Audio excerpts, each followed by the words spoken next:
Mayong adlaw kaninyong tanan o karon atong hisgutan ang cross ug pagpanguros. Usa-usab kini ka doktrina sa atong simbahan nga daghan usab ang nisupak niini. Apan ani ang panudlo sa atong iglesia. Ang Santa Iglesia nagtudlo nga ang cross nagkahulugan ni Kristo ug sa atong tinuohan. Ang pagpanguros mo'y timaan sa atong pagkabinunyagan ug nga kini usa ka akto sa pagtuo tungod kay diha sa pagpanguros ato man nga gipadayag ang atong pagtuo sa tulo ka dagkong misteryo sa atong pagtuo, ang Santissima Trinidad, sa inkarnasyon kung pagkatao sa anak sa Dios ug sa redemption kon pagpanubos. Ang pagpanguros usa ka akto or act o buhat sa pagampo tungod kay pinaagin ini atong gipangayo gikan sa Dios ang iyang mga panalangin. Ang pagpanguros akto usab sa pagsimba tungod kay pinaagin ini atong gihimaya ang Santissima Trinidad, ang Amahan, Anak ug ang Espiritu Santo.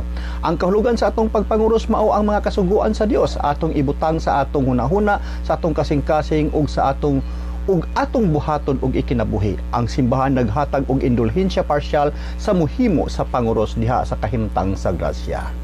Ani ang mga pagsupak. Apan bag-o una ka ng mga pagsupak, palihog una pag-subscribe ug ikalimbang ka ng kampana ug i-click ang all aron ma-update ka sa tanan video nga atong i-upload.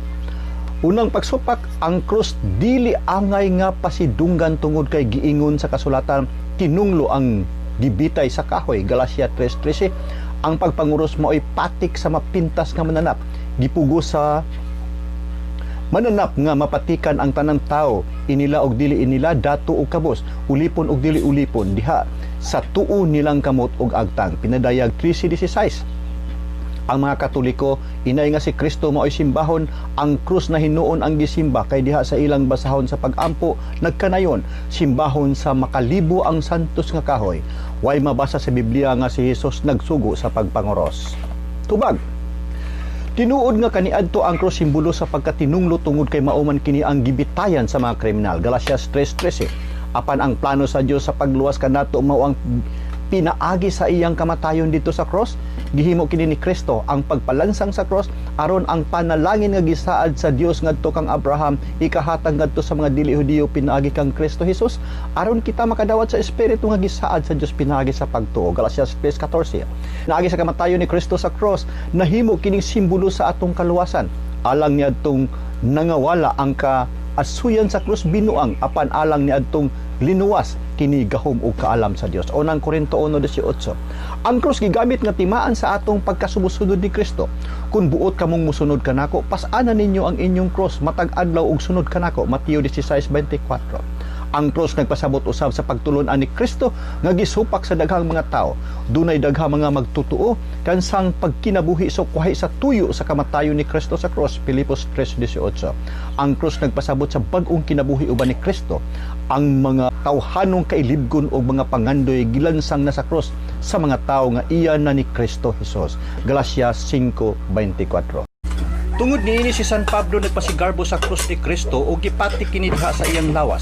Apan alang kanako, nagpasigarbo lamang ako sa krus sa atong Ginoong Hesukristo kay pinaagi sa iyang krus patay na ang kalibutan alang kanako ug ako patay na alang sa kalibutan. Manghinaot ako nga wala na untay magsamo kanako kay ang mga ulat nga ania sa akong lawas nagmatuod nga ulipon ako ni Hesus, Galacia 6:14-17.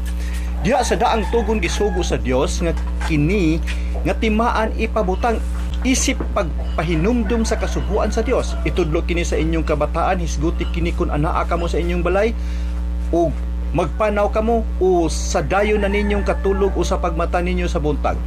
Ibugkos kini sa inyong kamot ingon nga ilhanan ug ibutang ingon nga timaan diha sa inyong agtang. Isulat kini diha sa haligi sa pultahan sa inyong balay ug diha sa inyong mga ganghaan. Deuteronomio 6:6-9. Ang Dios nagsugo sa pagpapatay sa tanan mga lumulupyo sa usa ka dapit, apan ang dunay timaan sa cross wala niya ipaapel. Sulod kamo kaniya ug patyan ninyo sa walay kukaluoy ang mga mulupyo sa syudad. Pamatya ang mga tigulang ug ang mga batan-on, ingon man ang kabataan o kababayan-an, apan ayaw ninyo ilaki pagpatay kadtong may patik tao or krus sa ilang agtang. Ezekiel 9:5-6. Ang krus magamit usab nga timaan sa mga lubong nga mga namatay.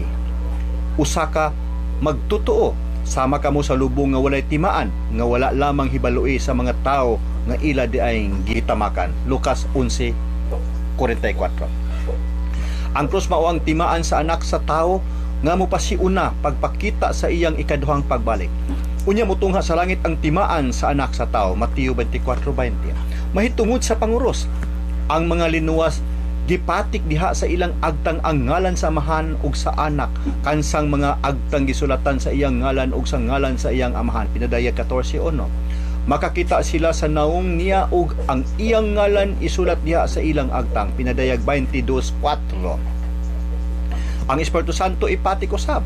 Busa gipatikan kamo sa Dios pinaagi sa paghatag kaninyo sa Espiritu Santo. Efeso 1:13.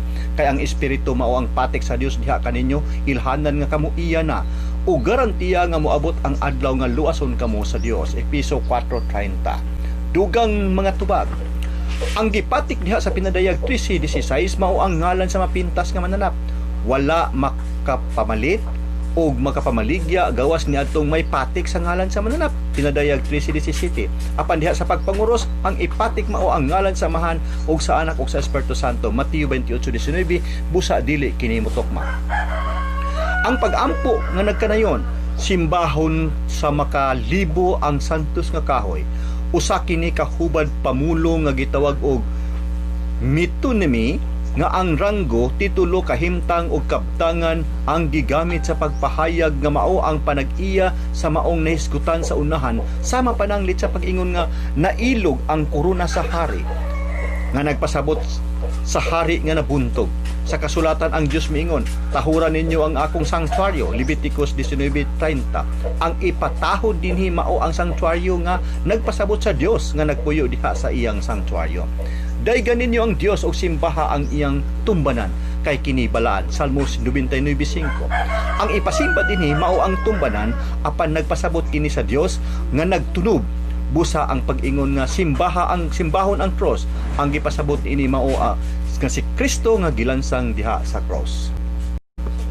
Tungod nga wala kitay mabasa litra por litra diha sa Biblia nga si Jesus nagsugo sa pagpanguros, apan angay usab nato nga timan-an ang gisulti ni San Juan.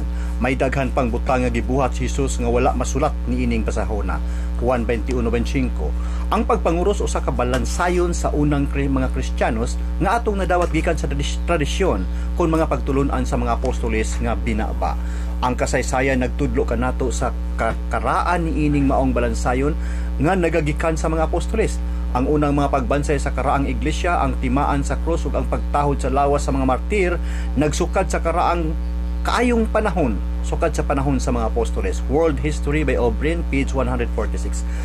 Usa ka nabantog nga nahitabo sa kasaysayan mao ang kang Emperador Constantino nga sa dihang nagpaingon siya sa gubat, nakakita siya panan-awon sa langit sa timaan sa cross ug sa mga pulong. In hoc signo vincis, nga ang hubad niini nga timaan ikaw mo daog. Busa gipabutangan ni Constantino ang mga taming sa iyang sundalo sa timaan sa cross ug niadtong adlaw nagmadaugon si Constantino batok kang Maxentius ug mao kadto ang sinugdanan sa paghunong sa pagpanglutos batok sa mga giingon pagayod sa laing karaang sugid nga sa panahon ni Reyna Helena nga inahan ni Constantino nga nakaplagan nila ang duha ka krus sa ilang gituuhan nga usa ni adto mao ang krus ni Kristo. Busa aron pag-ila sa matuod nga krus sa atong Ginoo, ilang gibutang ang usa ka minatay duol sa usa ka krus ug kini nabuhi ug pinaagi ni adto ilang nailhan ang krus ni Kristo. Mao kanang kinatibuk-an nga pagsaysay nato. Pagtubag sa pangutana nganong nagatuo kita na krus o nganong nagapanguros kita. Manghinaot ko nga unta kini nakahatag kaninyo og kalinaw og pagtulunan. Daghang salamat.